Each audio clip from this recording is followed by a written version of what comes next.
Yeah, one time for the fun time. Shit, bitch. Yeah, thank you, Father, for showing who really bitches. Niggas run their mouth, I treat the stool like it's LA Fitness.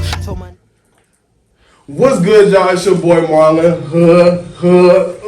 and welcome back to another episode of Marlon's World. First off, I want to thank God for letting me do another amazing episode. Without him, there would be no Marlon's World, and there would be no me.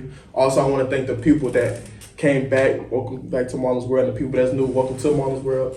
Also, one more thing, I got hats out right now. My World Hats brand. I got black, blue, and brown out right now. More colors coming soon. So if you don't copy please it, that's cop the hat. What he said. Cop the hat. So I got an amazing, one of my best homies on this campus right now. Love him to death. One of the guys for sure. So I'm finna introduce my boy. No other than D1. Mango. What he does, he's a producer. He does a lot of amazing things when it comes to beats and interacting with amazing people. So I know I have a lot of people back at the crib that are trying to get into connections with people like him. So this is an amazing platform for him to talk about what he do and for y'all to reach out to him. I will put his information in the comments below, so please stay tuned. I hope you stay the whole entire time. So I want you to talk about how did you get into music? What was the process of that? Like music altogether? Music altogether. I've been doing music since I was 2 years old. Okay. First instrument was the drums. One, I come from a musical background. Okay. On my dad's side, everybody either sing or play an instrument. And then as a kid, I just picked that up. And then my mom said when I was a baby, my dad used to have a band that played for the church and all that. So she said when I was a baby, I should just sit next to him and watch him play the drums and all that. And then I guess self-consciously, I just picked up music. And then the first time I picked up the drumsticks, I was 2 years old. And I was just playing the drums that my dad had. And then it just started from there, playing drums in the church from time to time. And then when I got to middle school, I introduced myself to other instruments like trumpet, baritone, saxophone, and saxophone. Did I say saxophone already? And saxophone. Is it a process playing them instruments though? What do you mean like a process? Like is it hard to learn, or did you kind of pick up on it quick because you already was in that? It was a new learning curve because I never played an instrument like that before. You know, I just drums and all that. So that was like a big learning curve, but I picked up on it pretty fast because I had a good teacher. So then I've been playing those instruments, mainly the trumpet, for 3 years, all the way through middle school. Concert band, marching band, and one day my dad had a piano in the garage, my 8th grade year, and I was on punishment, so I couldn't do nothing around the house. I was bored. So he said, "Come into the garage and like, do I want to play piano?" I said, "Yeah." So he walked out and left the piano there, and I just taught myself how to play. And I've been doing that all throughout high school. And then that same summer that I learned how to play piano, I got into music production because EXO Tour like Lil Uzi Vert. The beat it resonated with me that beat hit me. I was like, damn, I don't know how to do this. So I started watching YouTube videos.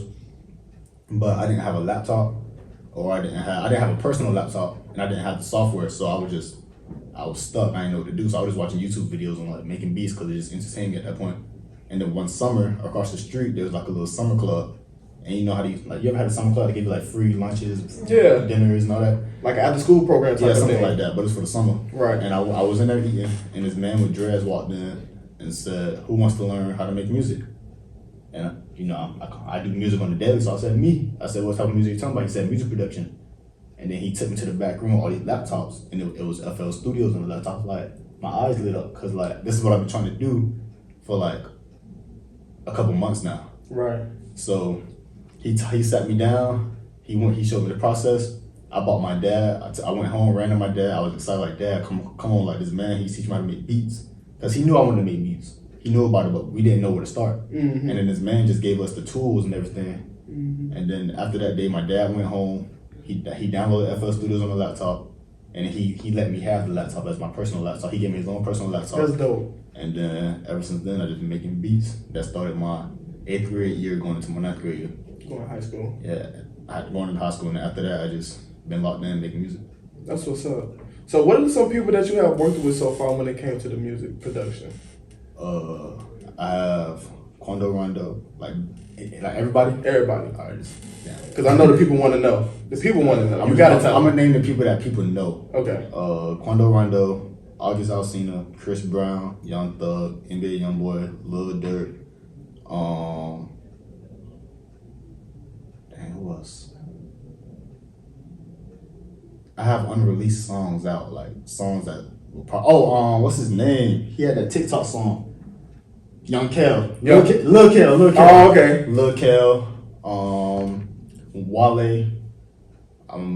I think Trey Songz. I don't know what happened with that. The engineer never hit me back up. But maybe Trey Songz. Okay. And either I gotta do more research, like go back into some old files and see if there's anybody else, but that's just off the top of your head. Yeah.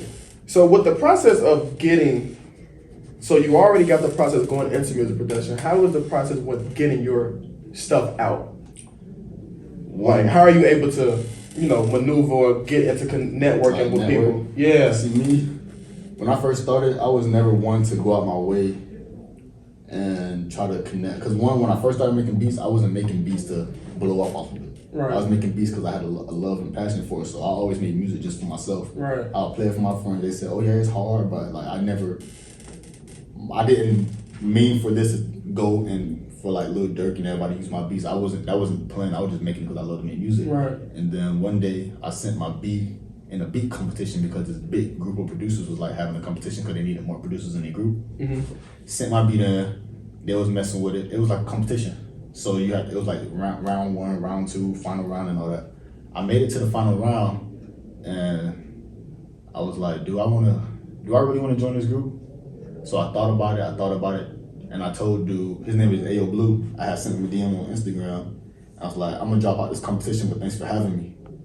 And he said, all right, that's cool. It was nice having you. You're pretty hard. Keep doing what you're doing. So like months go by, and he added me to a group chat with these other producers because he knows I'm good because he heard my beats, and he added me in the group chat. It was like 8 of these producers, and none of us had songs. But Ayo Blue, he had motion. He was the one that was networking and all that, and he told us it was like 8 of us, and he was like, "We're gonna work hard and we're gonna start getting songs and out with these artists." Right. And that's when I started to network. Because it's like, now he put me in this group and it's like, now I have something to work for. Something new. At first I was making music for me, but now I'm making music for the world to hear. Right. So. How does that feel though? Like that feeling of knowing like someone at that high level is like they want to use your sound. If I'm being honest, I get a high. I get like a 30-minute, 40-minute high. Like say I get a text message right now saying, "Hey yo, Chris Brown just used your beat." It's like, oh yeah, I got Chris Brown on my beat, and then 30 minutes later, it's that rush just go away, and it's like it's just nothing. That's me personally. Like everybody else is different. But yeah. Me, I don't do music as like a way to get paid, or I don't do it for other people's satisfaction. You do it for yourself. I do it for that's what the whole plan was. Right. Do it for myself. So like when somebody uses my beat, yeah, I feel proud. I feel good. And like it's like it doesn't happen a lot. Like when do you meet somebody who's like actually working with the artist that you listen to? Right. But for me, it just don't hit the way that people think it would hit, like long term wise. Like I don't know. No, I know what you mean, cause I know I'm different. Cause but like you said, maybe it's just depending on what I'm doing. Cause I know me, I do this for myself and for the people that's watching. But I know if I have, like you said, Chris Brown, for example, on this podcast, bro, I know I'm going to flip. I'm going to just be like, bro, I appreciate it. You know what I'm saying? It's just like that. Like, you probably might have that 30-minute high. But like you said, once you realize it's all over, it's just like, okay. Yeah, it's just on to the next one. On to the next. Like, back to the drawing board type of thing. Yeah. Because it's like, you kind of work for it. Yeah. You know? So you should be, like how we was talking the other day, it's like you shouldn't be surprised at certain things that happen because you work hard to do it, sometimes. So I kind of get what you're saying. And plus, I don't really take this music thing really serious. So like that's probably why I don't really go crazy about it when something happens, because like I don't really take it. Like I be in my room just chilling. I'll make a beat, send it out. Like remember I was in the library? Yeah. I was making a beat on a little table just out of nowhere, and then dude hit me up saying I need beats for YoungBoy. I said all right, bet. And then I made 2 beats and I sent 2, and one out of 2 got used. And like, remember, I was like, Yeah. oh, it's not Youngboy use my beat. And then, And then right after that, you was like, okay, cool. Like, It's just what it is after that. Like, I know people. This is one boy named Josh. Shout out to Josh Coleman. That's my boy from Philadelphia. He works his ass off, and he doesn't play instruments. He doesn't play any instruments nowadays. When it comes to making music, the software does everything for you. So it's a little easier. So it's way easier than like 10 years ago. Yeah. So like you don't need to play instruments to make good music nowadays. Like 9 times out of 10, the people that you be hearing make music, like they probably don't even play an instrument. But it's just the software, you feel me? So They make it sound so beautiful. So he knows how to manipulate the softwares. He knows how to sound design. He has an ear for music and everything. And then like sometimes he makes better stuff than I do, and I play piano and all that. But like he has one song with Young and Ace, and he has a little baby snippet that might never ever drop. But like he works harder than I do, but I get rewarded more and stuff. But shout out to the guy from Philadelphia, Josh Coleman. I pray everything you want and you get it. He gonna get it for sure. When it comes to music, it's all about your turn. Your turn. Like for me, it took me 2 years to get a break in the game. Remember, I started my 8th grade year or whatever, and I got my first big song my sophomore year. Right. So it took me 2 years. But everybody different. It might take everybody process is different. It might take somebody 5. But once you get your break, it's over. It's over. Because once you get your break, then people start to be like, oh yeah, he made that. They want to work with you. You feel me? And then once like you get these big people working with you, like say you got Raw Wave producer, he see you made a song for Lil Baby, he hit you up in your DMs. Now you got like a big opportunity to song Raw Wave, and now you got a Lil Baby and a Raw Wave song, and it's gonna keep going. It's gonna add up. It's kind of like your accolades. You know what I'm saying? The more accolades you got, the easier it just shows your worth. Yeah. You feel me? You could be the best producer in the world, but if you ain't got no accolades, nobody not gonna look at you. Right. You could be the worst producer, but if you got accolades, people gonna look at you. It's like it's kind of backwards. Like the better you are, but you need connections and all that. Yeah, networking is like at the point in time or in this day and age, you need networking because a lot of people don't even have a degree in some things, but the network is crazy for them. So they able to do way more things than people with degrees or people that be in school for 8+ years. Yeah, like I just now started networking. Now I use my songs as the network, and I'll hit them up on Instagram, and they'll go on my Instagram page and see who I work with, and then they'll respond back. Right. 9 times out of 10, if I didn't have the accolades I have, no, they would never respond back. Cause I had like Drake producer hit me back up. Like Drake follows him. He had Drake's bro hit me back up in like 10 minutes. I was like, oh God. I'm like, what the hell? It caught me by surprise because like before, when I tried networking, when I first started, I tried networking. It wasn't working. Like nobody knew who I was. I had no accolades, and so that's why I wasn't the networking type. I was like, it's not going to work. But then Ayo Blue, shout out to Ayo Blue. He got me my little break. He got me my break. He did a lot for me.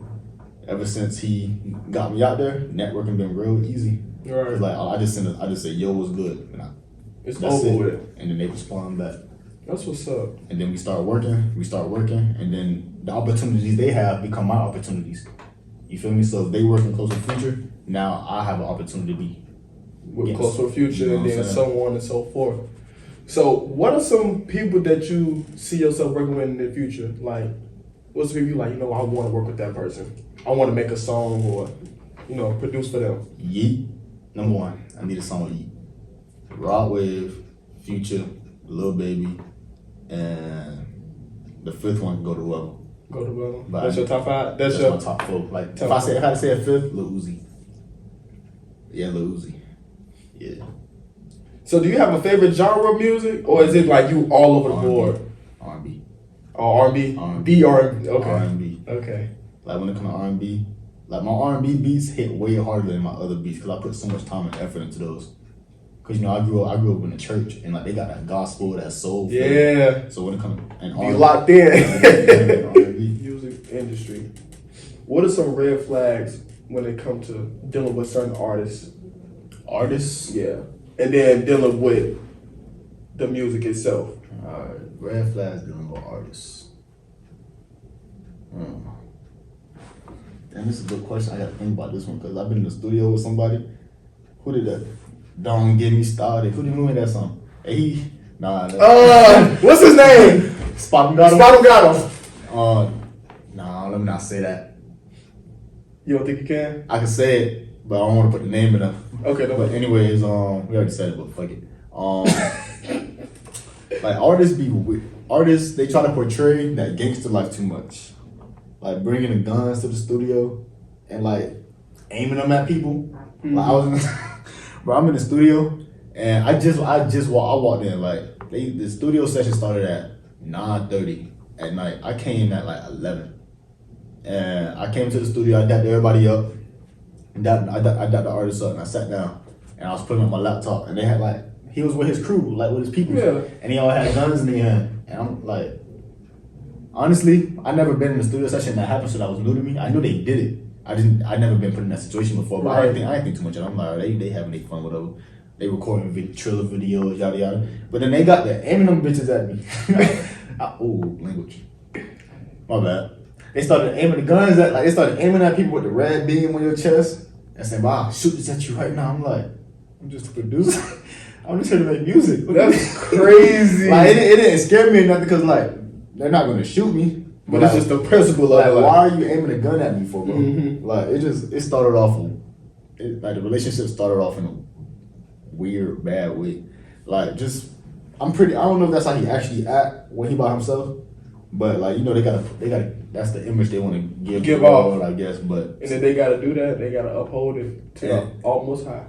It depends on the producer. To me, that's a red flag because now I might not even want to work with you no more. Mm-hmm. You know what I'm saying? And you probably won't even care because you got your own producers. But maybe I can give you something that you never had before. Mm-hmm. But now you won't get the opportunity now. Right. But like I said, he might not even care. But it is what it is. Now red flags in the music industry. So for a producer, it must be a lot. I don't know about artists, but for producers, if you don't have a lawyer or like anybody backing you up, labels would not take you serious. So that comes like, say you get a big song with a label and they will not take you serious as to like paying you your advance, send you your contract. If they do send you a contract, they're gonna try to take all your money or take your masters or what's your masters? Because I don't know what that is. Rights to the song. Oh, okay. So they take your rights to your song, not pay you on time. So like me,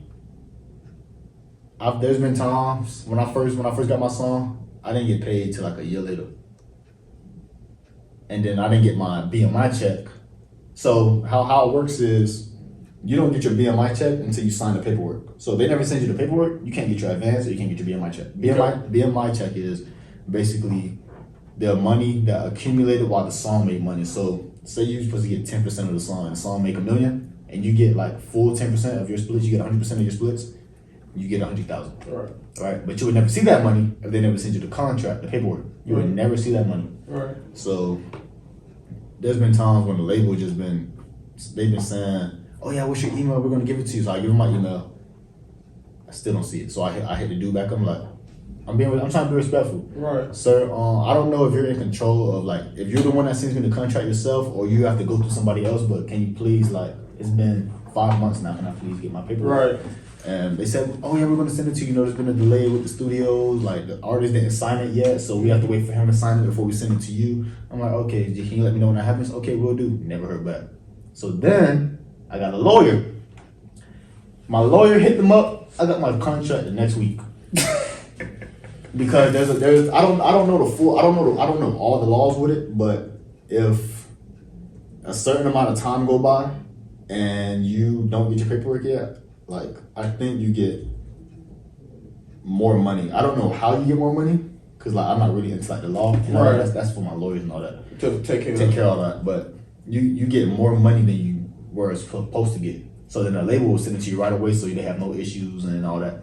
So with my past recent songs now, I'll wait like a month, 2-3 months max before I get my paperwork. Not because I have a lawyer, because the process really is a long process. So you don't get it right away. Yeah. You feel me? So that's one red flag. Producers don't get paid on time with record labels. You don't have much of a voice unless you're connected deep with the actual artist. So say you walk into a studio for the first time, right? And I try to open my mouth and like suggest something. Mm-hmm.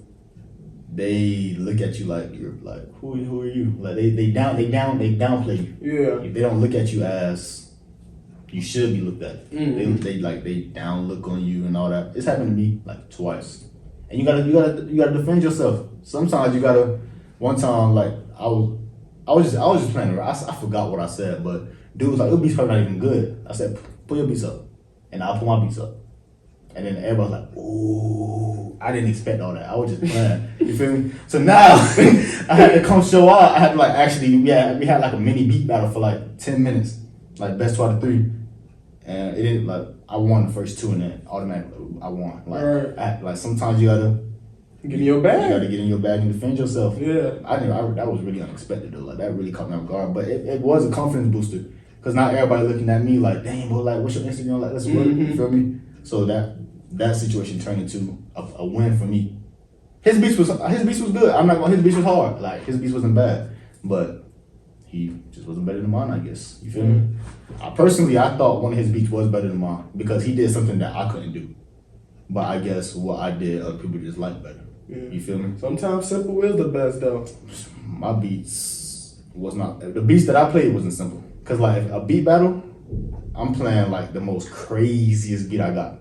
I'm like I got beats that are for like showing out. I call them show out beats. Okay. You do the most you could on the beat, and it's too much going on that a rapper can't rap on it, and then you got regular beats where you send out for other people to rap on. I was playing some anthem. Like you ever watch SpongeBob and the little showcase? Yeah. There was a stadium. I was playing some anthem type beats and you got it going. Got it going, but like those some red flags when it comes to producers. So with you being a producer, that's something I want to ask is, do you see yourself? Cause do a lot of producers work with one artist though? Do some of them only work with one? So like, let's say for example, like Chris Brown. So we got Chris Brown. Does he have one producer? He has a go-to producer. What's that mean? Everybody has their producer that they will hit up first. Okay. You feel me? That's their go-to. So it's not that's not the only producer they would use. It is their main producer. Oh. Our Rod Wave got a producer name. You ever heard Pipe That Shit Up TNT? Yes. That's his name. He blew up. Him and Rod Wave blew up together. Okay. Rod Wave blew up off of Heart on Ice. He didn't make that beat, but he produced. Now I think it was PTSD album. He produced mainly the tracks on there. Now when Rod Wave, you hear him on all his albums. Like each album Rod Wave dropped, he got like 5, 6, 7, 8, 9 songs on that one album. Right. Like they blew up together. So Rod Wave is gonna always go back to him for beats. Yeah. But Rod Wave still use beats from other people. You feel me? Like, engineers. If you're close to Rod Wave, I will go through you to get my beats to Rod Wave, and then say I send it to you, you send it to Rod Wave phone number. My bad. You right. You send it to Rod Wave's phone number. He liked it so much he would just go record on it, and then it might make the album. Now TNT didn't produce on it. I went through you, or I'll get close with his engineers, and then Rod Wave in the studio session, his engineers would be playing beats, and then Rod Wave, oh yeah, I want that beat. TNT didn't make it. I went through his engineer. Like I can't name an artist who just use one person's beats, cause then you're limiting yourself. Cause everybody got a different sound. You don't want all your songs to sound the same. Cause I have a sound, and if your whole album sounds like just my beats, like, everybody will get tired of it. Like you want to mix it up. Yeah. Like, you cut hair differently than somebody else. Right. You know what I'm saying? Or you do podcasts differently than somebody else. My beats will sound different than somebody else's. Like you always want versatility when it comes to your craft. That's why I try to make as much genres as I can and master them, because I don't want to be limited to just one sound. Yeah. I like that. So like no artist just has one producer. They have a go-to, always have a go-to, but never just one. Okay. So with you being in school, and you also run track, and you also make beats, how are you able to handle that? All that together? Music come last. Okay. I know it's student athlete, but for me it's athlete student. You better say it. Coaches, he don't mean that, coaches. Athlete student. I'ma still pass my classes, coach. Don't worry. Athlete student. Check my grades. I'm passing. That's all you need to worry about. I'm passing classes. But like when it comes to like music come last. Okay. But I do. It's the thing about music is so good because I can do all my homework right? So I got that out the way. I got my main priority out the way. And then music, I get to do whatever. I can do that whenever. I don't have like no scheduled time to do music. So that's why it's so versatile. I could fit music in while I'm eating lunch. I could fit music in directly after practice. I could fit music in getting out the shower. I don't have, there's no designated time for music. Unless somebody hit me up and saying, oh, I need this by this and that. Right. Then that's different. Then I need to hurry up and make that and then send it off through. Like earlier today, before practice, Ayo Blue, the dude, one of my closest producer friends, one of my closest homies, he hit me up saying, we need to get on this Centuries 2 album. And then I made it with Pat, sent it off to him. He used it, and then he sent it off to Futures Peoples. Like he sent me a whole list of people that we need that are dropping like albums, and like the labels hit them up saying they need this and that, right? And they need it by tomorrow. So that's a circumstance where I had to get to it by a certain time. But other than that, the reason music come last because I could do it whenever. Like it's not messing up my schedule basically. Okay. So that's how I fit music in. It's whenever. And then school and track, that's on the schedule. Like everything just fits so nicely. School, practice in the morning. Right. And then school, I got my little classes. Mm-hmm. And then practice. You got practice again. Then you pretty much got the day to yourself. I got the day to myself to make music, sleep, watch TV. Everything just lines up perfectly. Like I'm not stressing at all. Well, I'm glad that you're able to do some fit that in your schedule because a lot of people don't know how to time manage.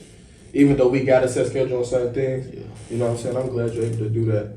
So before we end, I also want to give. He's from Florida. Fort Lauderdale, Broward County 954. So I want to give prayers to all the people out there that's dealing with Hurricane Ian. Thank God his family wasn't, touched by it, but any family that was touched by it, I pray that everything goes well, and I pray that, y'all can get, enough support to get y'all back to where y'all are. Want to thank my boy coming on here, doing this thing. Once again, I will put his information down below.